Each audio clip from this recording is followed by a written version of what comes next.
Hello દોસ્તો, હું છું લાલજી ડાભી અને મારા નવા બ્લોગમાં તમારું સ્વાગત છે. તો હું અત્યારે જઈ રહ્યો છું કથામાં, એટલે કે શ્રીમદ ભાગવત કથામાં વૃંદાવન એટલે કે મથુરા. તો અહીંયાથી હું પહોંચી ગયો છું હવે નારી ચોકડી, અને નારી ચોકડીથી બેઠવાનો છું એસટી બસમાં, અને એસટી બસમાંથી હું જવાનું છું ડાયરેક્ટ વડોદરા, અને વડોદરાથી રેલ દ્વારા ડાયરેક્ટ જવાનું છું મથુરા સ્ટેશને. તો મારો વિડીયો તમે પૂરો નિહાળજો, કારણ કે આ વિડીયો ખરેખર ખૂબ જ અદ્ભુત થવાનો છે અને મજા આવી જશે તમને.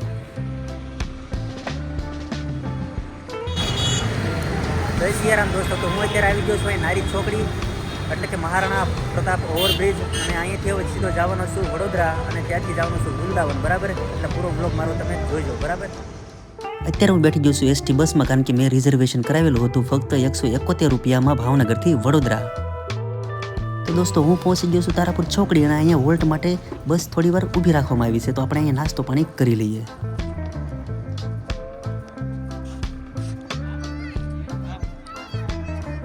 બીજો ગરમા ગરમ નાસ્તો તો ઘણો હતો, પણ મને એમ થયું કે નહીં, આપણે ચણા જોર ગરમ અને દાળનો ઓર્ડર આપીએ. એટલે ચણા મસાલી અને ચણા જોર ગરમનો ઓર્ડર આપી દીધો. ચણા જોર ગરમનો ઓર્ડર આપ્યો, પણ મને એવું તો કેવી બનાવશે ડીશ, પણ ખરેખર ખૂબ જ સ્વાદિષ્ટ ડીશ બનાવી, અને ખાવાની પણ મજા આવી ગઈ. ખરેખર ખૂબ જ સ્વાદિષ્ટ, એમાં કાંઈ ઘટે નહીં. હોટલ સિવાય ઘણી વસ્તુ ત્યાં વેચાતી હતી, એટલે પછી નાસ્તો કરીને એક ફોટો પડાવીને અને પછી બધે આંટો માર્યો કે ભાઈ કાંઈ ખરીદવાની વસ્તુ હોય તો જોઈએ, પણ કાંઈ મજા ન આવી, એટલે બસ પછી સીધા બેઠી ગયા અને પહોંચી ગયા વડોદરા. હું વડોદરા એસટી બસ ડેપોમાં પહોંચી ગયો છું. અને હા, બીજું તમને એ વાત કહી દઉં કે ગમે ત્યારે તમારે એસટી ડેપો પરથી રેલવે સ્ટેશને જવાનું થાય તો ડેપોમાંથી જ એક રસ્તો છે જેના દ્વારા તમે ડાયરેક્ટ રેલવે સ્ટેશને જઈ શકો છો. પ્લેટફોર્મ ઉપર એ તમે જોઈ શકો છો. જો અહીંયાથી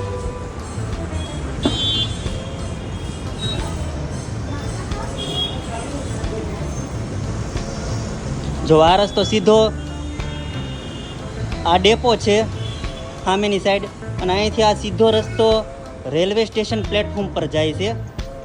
એટલે તમે ગમે ત્યારે આવો એટલે તમારે રિક્ષા બંધાવવાની કાંઈ જરૂર નથી. ફક્ત 400 મીટરની દૂરી પર છે.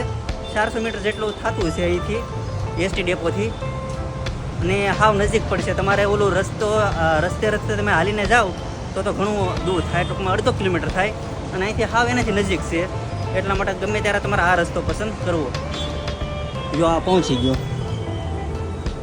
તો દોસ્તો, હું અહીંયા વડોદરા રેલવે સ્ટેશન આવી ગયો છું, અને મારી ટ્રેનની થોડી વાર છે, એટલે અહીંયા વેઇટ રૂમ છે ત્યાં આરામ કરું છું. બરાબર, અને જેવી ટ્રેન આવે એટલે મથુરા તરફ જઈએ હવે, અને બધું બતાવીશ તમને.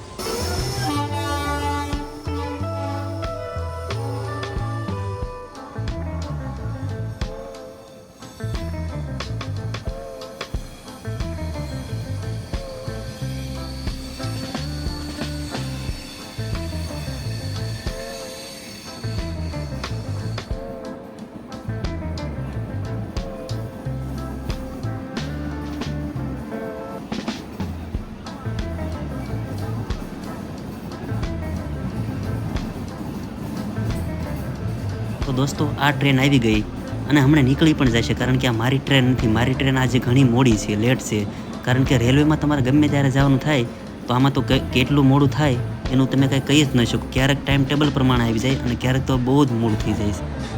તમારે ગમે ત્યારે રેલવેમાં મુસાફરી કરવાની થાય દોસ્તો, તો આ સ્ક્રીન હું તમને જે બતાવું છું, એ સ્ક્રીનમાં ટ્રેન કેટલી મોડી આવવાની છે, કેટલી ટાઈમ ટેબલ પ્રમાણે આવવાની છે, બધું એમાં બતાવશે. આ સ્ક્રીન ઉપર તમને ટ્રેનનો નંબર, ટ્રેનનું નામ, સમય અને કયા નંબરના પ્લેટફોર્મ ઉપર આવવાની છે એ પણ બતાવશે. અને મારી ટ્રેન છે એ 3જા નંબરની ટ્રેન છે, અને ટ્રેન કેટલી લેટ થવાની છે એ પણ એમાં બતાવશે. મારી ટ્રેન 4:30 આવવાની હતી, અને 7 વાગી ગયા તેમ છતાં નથી આવી, એ પણ એમાં બતાવે છે. દોસ્તો, જે ગાડી બપોર પછી 4:30 આવવાની હતી એ ગાડી 7:19 આવે છે. કેટલી લેટ થઈ ગઈ છે, કેટલી મોડી પડી છે ગાડી. એટલે ટ્રેનમાં તો આવું બન્યા કરે છે, પણ હવે 7:19 આવે છે, એટલે એમાં પછી થોડું મથુરા જવા માટે. બરાબર દોસ્તો, તમારે જ્યારે જવાનું થાય કોઈ પણ જગ્યાએ તો ટ્રેનનો નંબર સ્ક્રીન ઉપર બતાવે છે, અને ડબ્બાનો નંબર પણ બતાવે છે. અને ટ્રેન હવે મારી આવી ગઈ છે, તમને બતાવું.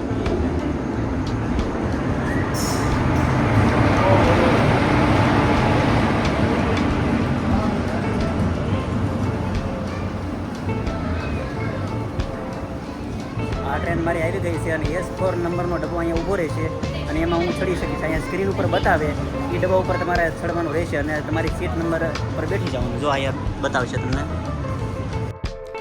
તો દોસ્તો હું ટ્રેનમાં ચડી ગયો છું યમખેમ અને અત્યારે વાગી ગયા છે 8 અને જમવાનું પણ આવી ગયું છે, એટલે કે જમવાનો સમય છે, વાળોનો સમય છે અને મારા બધા સંગીતકાર મિત્રો છે એ અત્યારે જમી રહ્યા છે.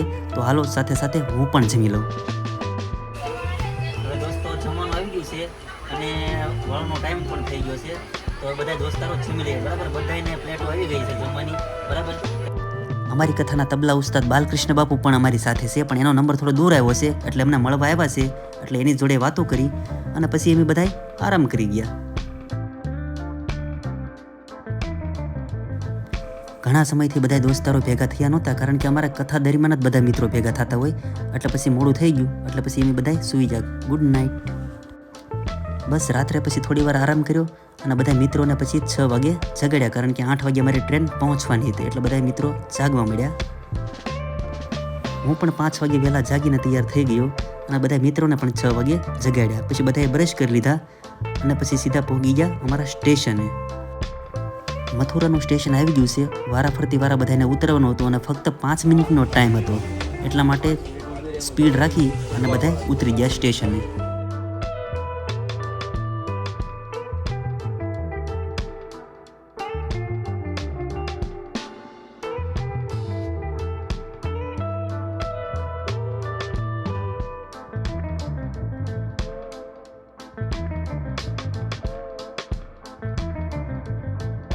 તો બધા મિત્રો અમે મથુરા સ્ટેશનમાં આવી ગયા છીએ અને થોડી વારમાં હવે અમારી બસ આવી જાય એટલે વૃંદાવન જવા માટે નીકળ્યું.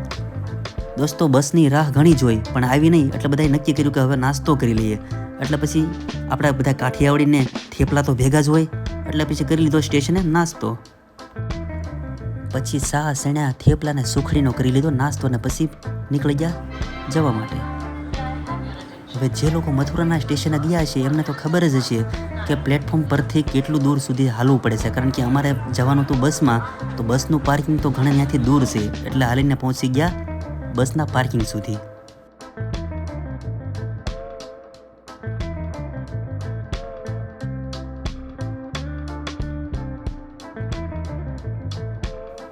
તો આ છે મથુરા જંકશન સ્ટેશન અને હવે આપણી નજીકમાં જ બસ છે અહીંયા, તો ત્યાં પહોંચી જઈએ હવે.